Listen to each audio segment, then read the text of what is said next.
Right, we're at Llandow, Wales, we have a tornado overhead. You see it swirling there.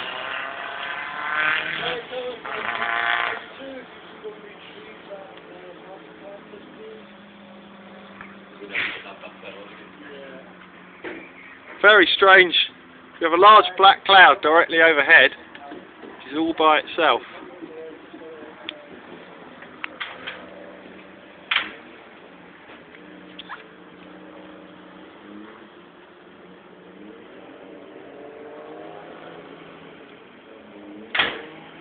It's just looking like it's disappeared.